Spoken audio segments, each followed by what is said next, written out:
5 राज्यों के विधानसभा चुनाव में कांग्रेस की हार से उभरते असंतोष के सुर को थामने के लिए कांग्रेस हाईकमान ने इसकी समीक्षा के लिए तत्काल एक समिति बनाने का भी ऐलान किया है।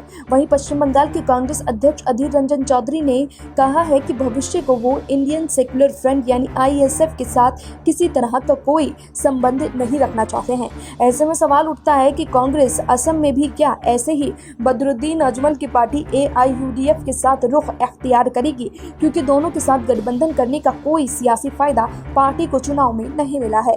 कांग्रेस कार्य समिति की हाल ही में हुई बैठक में कुछ नेताओं ने 5 राज्यों में हार के लिए गठबंधन को लेकर पार्टी की विरोधाभासी नीति पर गंभीर सवाल उठाए हैं। गुलाम नबी आजाद ने बंगाल में इंडियन सेक्युलर फ्रंट के साथ गठबंधन के फैसले पर सवाल उठाया और कहा कि चाहे राज्य के स्तर पर हो या राष्ट्रीय स्तर पर इसको लेकर एक स्पष्ट नीति होनी चाहिए। इस पर विचार विमर्श के लिए पार्टी का एक तंत्र होना चाहिए जो आम सहमति से गठबंधन पर निर्णय ले सके। गुलाम नबी आजाद ने सवाल किया कि आखिर ISF के साथ गठबंधन कर कांग्रेस ने लोगों के बीच और राजनीतिक लिहाज से भी ममता बनर्जी के लिए क्या संदेश दिया। इसी तरह असम में बदरुद्दीन अजमल की पार्टी AIUDF के साथ गठबंधन को लेकर भी काफी तीखे सवाल उठाए गए।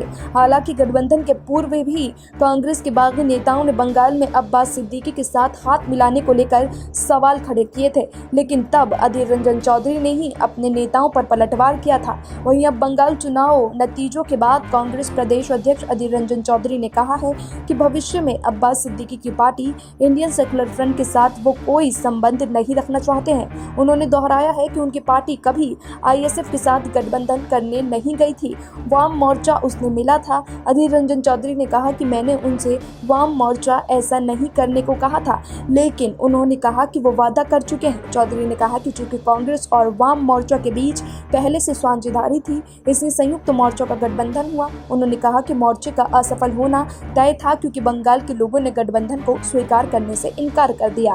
Bureau report SPN9 news.